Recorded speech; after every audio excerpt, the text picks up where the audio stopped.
Hi friends, मैं हूं अनिल। स्वागत करता हूं आपको अपने चैनल ट्रेड टीवी पर। आज के वीडियो में हम लोग डिस्कस करेंगे इंडियन स्टॉक मार्केट में आईपीओज के बारे में। आईपीओज क्या है, why should you invest in IPOs, और आज के लोग आईपीओ में इन्वेस्ट करने के लिए इतना क्रेजी क्यों हैं। तो अगर आपने वीडियो को पूरा देखेंगे तो मैं आपको पूरी वीडियो में जानकारी दे दूंगा कि आईपीओ में क्यों इन्वेस्ट करना चाहिए, और आईपीओ में इन्वेस्ट करने के बाद आपको कैसे मुनाफा होगा, और आईपीओ का स्पेशल चीज क्या है, आईपीओ का प्रोसेस क्या है, आपको कैसे अप्लाई करना है, उसके बाद आप कैसे उसमें प्रॉफिट जनरेट कर सकते हैं। तो जब आपको आईपीओ के बारे में पता लगेगा तब जाके आप आईपीओ में अप्लाई कर सकते हैं। मैं सभी लोगों को ये रिक्वेस्ट करूंगा कि आप वीडियो को स्टार्टिंग से एंड तक देखिए, तब जाके आपको आईपीओ के बारे में सारे डिटेल्स जानकारी मिल जाएगा। तो चलिए बिना लेट किए वीडियो को स्टार्ट करते हैं। पहले तो हमें जानना पड़ेगा आईपीओ का फुल फॉर्म।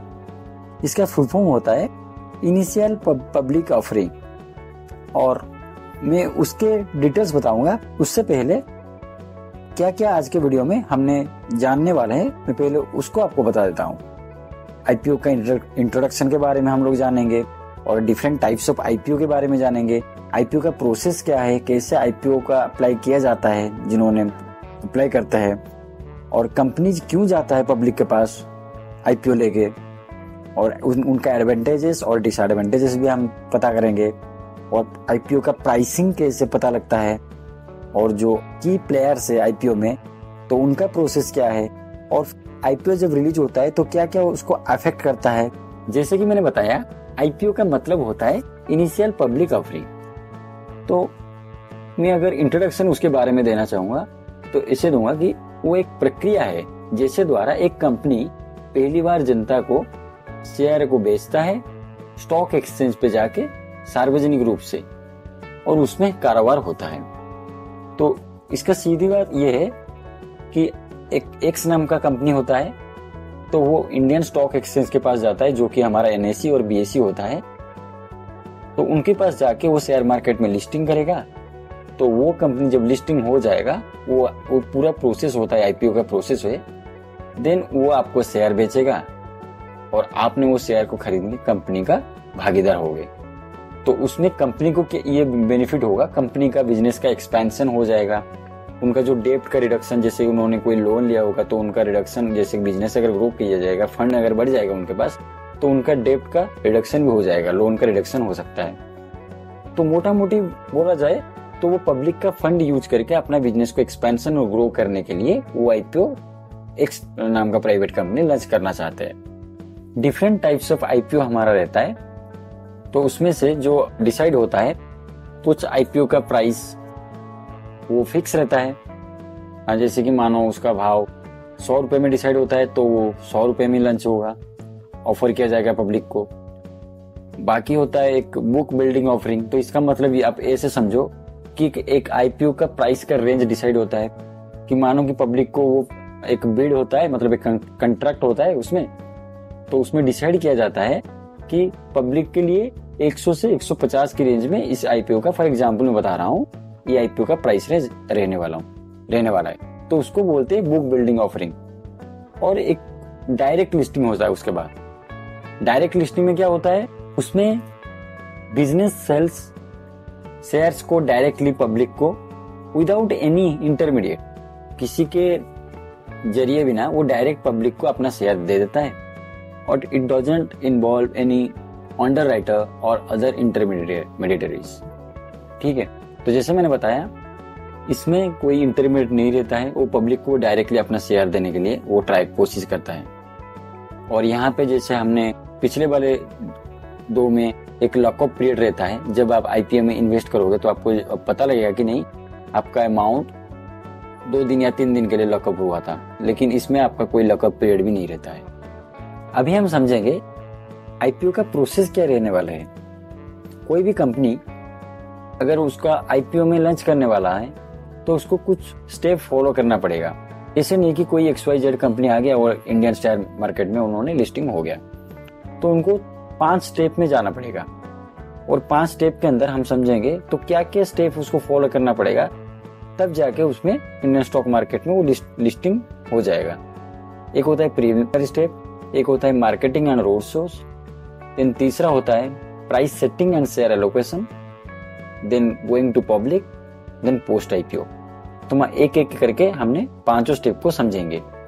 प्रीलिमिनरी स्टेप में ये होता है, दो कंपनी जो आता है XYZ नाम का जो कंपनी होता है वो फाइनेंशियल एक्सपर्ट्स के पास जाता है और इन्वेस्टमेंट बैंक्स के पास जाता है, ठीक है।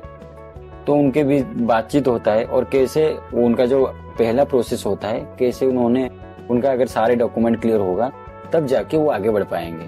जो एक्सपर्ट रहते हैं उसमें वो क्रूशियल फाइनेंशियल पैरामीटर्स देखेंगे कुछ, जो कि उनका पिछले बार कितना रेवेन्यू हुआ था और उनका डेप्ट बैंक का जो लोन लिए थे वो सब ठीक है या नहीं। उनका बहुत सारे ऐसे कुछ रूल्स एंड रेगुलेशन है, वो चेक किया जाएगा। अगर सारे एग्रीमेंट उनका सही है तब जाके उन्होंने आगे बढ़ेंगे। उसके बाद उनका रजिस्ट्रेशन किया जाता है आईपीओ में, देन वेरिफिकेशन किया जाता है सेबी होता है हमारा जो कि वेरीफाई करता है, ठीक है। हमारा रेगुलेटर बड़ी है सेबी। अगर सेबी ने एप्लीकेशन को अप्रूव कर दिया है देन कंपनी अनाउंस कर सकता है उसका डेट आईपीओ के लिए। सेकंड प्रोसेस में उनका कुछ मार्केटिंग होता है, जैसे कि आईपीओ का डेट सेबी ने अप्रूवल दे दिया और रिलीज हो जाता है तो उनका मार्केटिंग होता है। उनको 2 हफ्ते का टाइम मिल जाता है और उसके अंदर उन्होंने अपना जो फंड्स मैनेजर है और बाकी उनका जो मार्केटिंग का टीम है तो उन सारे को लगा के ग्रुप मीटिंग्स करते हैं, ऑनलाइन वर्चुअल मीटिंग करते हैं, कुछ क्वेश्चन एंड आंसर प्रेजेंटेशन करते हैं, ठीक है, मल्टीमीडिया प्रेजेंटेशन कुछ करते हैं। तो उसमें क्या करता है वो जो उनका जो पोटेंशियल इन्वेस्टर है तो उनके पास ये पहुंचाते हैं कि हम लोग ये आईपीओ को लॉन्च करने वाले हैं तो आप ये शेयर को खरीद सकते हैं। तो आप लोग तभी जाके इंटरेस्ट जमाते हो। देन कंपनी जो आईपीओ का प्राइस है वो डिसाइड करता है, वो डिपेंड करता है डिमांड के ऊपर। जितना डिमांड होगा तो कंपनी का जो आईपीओ का प्राइस होगा तो वो थोड़ा हाई रहेगा। तो बहुत सारे पैरामीटर को देखा जाता है, तो उसके बाद उसका आईपीओ का प्राइस डिसाइड होता है और प्राइस डिसाइड होने के बाद शेयर्स को अलॉटमेंट किया जाता है पब्लिक के। अगर आईपीओ का सब्सक्रिप्शन ओवर सब्सक्रिप्शन हो जाता है तो उसका पार्शियल अलॉटमेंट होता है। और जब ये सारा प्रोसेस कंप्लीट हो जाता है देन होता है पोस्ट आईपीओ का। तो उसमें क्या होता है, हमारा स्टॉक मार्केट में वो आईपीओ लिस्ट हो जाता है और देन उसका जो परफॉर्मेंस होता है उसको मॉनिटर किया जाता है। सेबी होता है ना, तो उसको सारा चीज रेगुलेट करता है। तो ये प्रोसेस होता है कोई भी प्राइवेट कंपनी में अपना कंपनी को इंडियन स्टॉक मार्केट में लिस्टिंग कर सकता है थ्रू आईपीओ। अभी हम समझेंगे कंपनी पब्लिक के पास क्यों जाते हैं। क्योंकि कोई भी कंपनी अगर पब्लिक के पास जाते हैं तो उनका तो एक होता है उनका बिजनेस मॉड्यूल को ग्रो करना, एक्सपेंशन करना, जैसे हमने पहले बताया, कैपिटल को रेज करना, तो उनको कैपिटल चाहिए।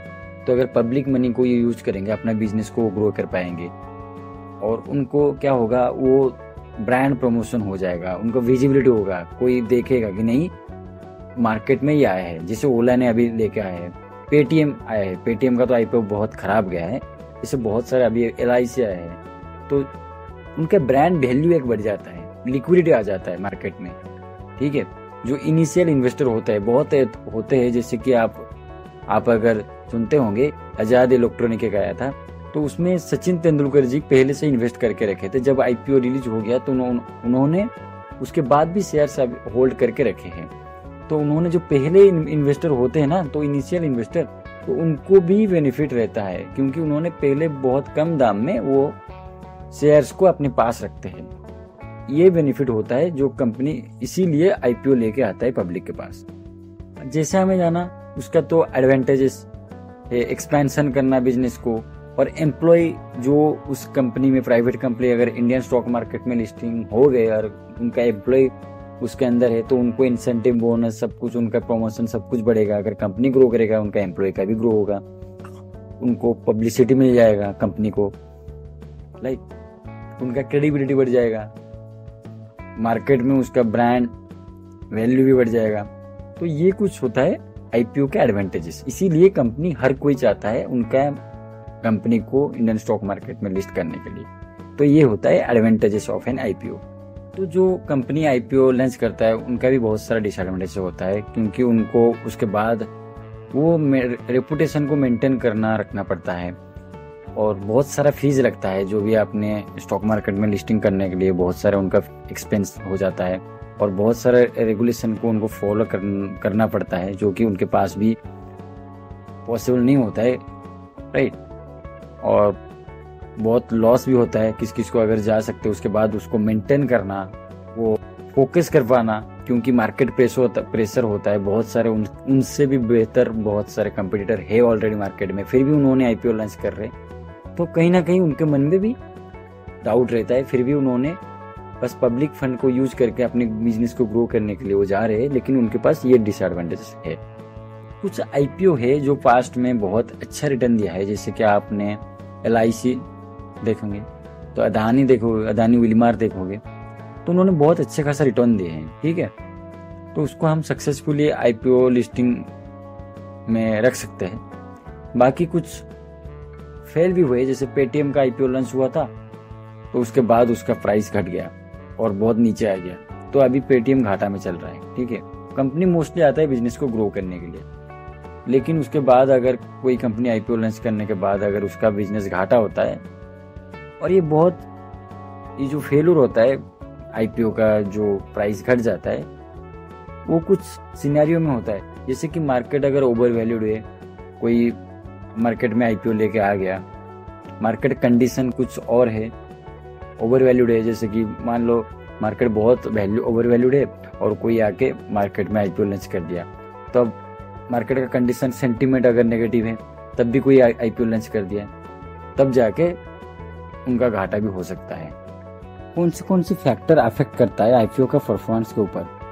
जैसे कि अगर मार्केट का सेंटीमेंट बढ़िया है तो ओवरऑल कॉन्फिडेंस जो रिटेलर का है तो वो बढ़िया रहेगा, तो आईपीओ का जो प्राइस होगा वो उनको कंट्रैक्ट बहुत अच्छे प्राइस में मिलेगा और उनका जो लिस्टिंग होगा तो बहुत अच्छे प्राइस में होगा। फंडामेंटल भी परफॉर्मेंस उनका सही होना चाहिए, ग्रोथ भी उनका सही होना चाहिए, और जो वैल्यूएशन रहता है जिन्होंने फंड मैनेजर वगैरह जो डिसाइड करेंगे, तो वैल्यूएशन भी वो स्टॉक का परफॉर्मेंस के हिसाब से वो अच्छा रहना चाहिए।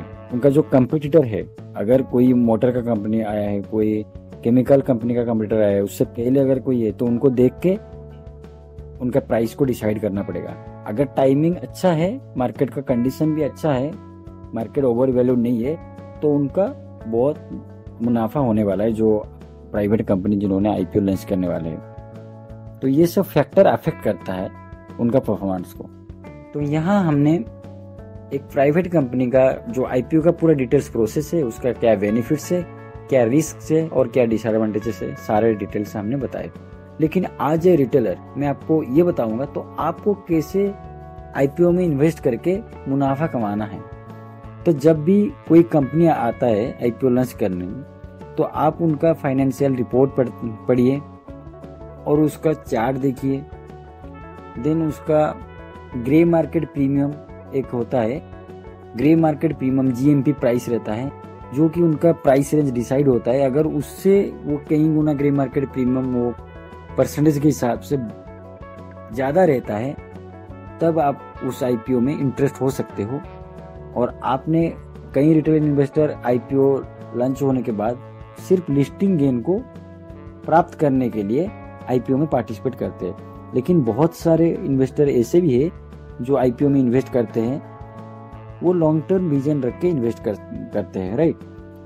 कोई आईपीओ अगर लॉन्च हुआ और उसके बाद उन्होंने लॉन्ग टर्म उनका विजन है, जैसे 100 रुपये में उन्होंने लॉन्च हुआ, उनका बिडिंग प्राइस था, और उन्होंने 150 रुपये में मार्केट में लिस्टिंग हुआ, तो जो शॉर्ट टर्म इन्वेस्टर है या ट्रेडर है, तो उन्होंने लिस्टिंग गेन को एक्वायर करके उन्होंने अपना प्रॉफिट कमा लिया। लेकिन जो लॉन्ग टर्म इन्वेस्टर है, तो उन्होंने 1 महीने 2 महीने अपने हिसाब से उनका जितना प्लान है उतने टर्म के लिए उन्होंने उसको रखते हैं, और उसके बाद जो मुनाफा मिलता है तो उसको वो बुक करते हैं। तो ये है टोटल हमने डिस्कस किया है व्हाट इज आईपीओ। अगर आपका मन में कोई भी डाउट है, आप हमें कमेंट में बता सकते हैं। तो थैंक यू सो मच जिन्होंने अभी तक एंड तक ये वीडियो को देखा, और ये पार्ट 2 है। बाकी जिन्होंने पार्ट 1 हमारा नहीं देखा, मैं आई बटन में लिंक दे दूंगा। उसमें हमने बताया पार्टी स्टॉक मार्केट और स्टॉक मार्केट आप बिगिनर लेवल से कैसे स्टार्ट कर सकते हैं। तो चैनल को फॉलो कीजिए और सब्सक्राइब, लाइक, शेयर कीजिए अपने दोस्तों के साथ। जबकि अगर नया पार्ट आएगा तो आपको अपडेट मिल जाएगा और आप कुछ ना कुछ सीखते रहेंगे। तो thank you so much all of you. Thank you.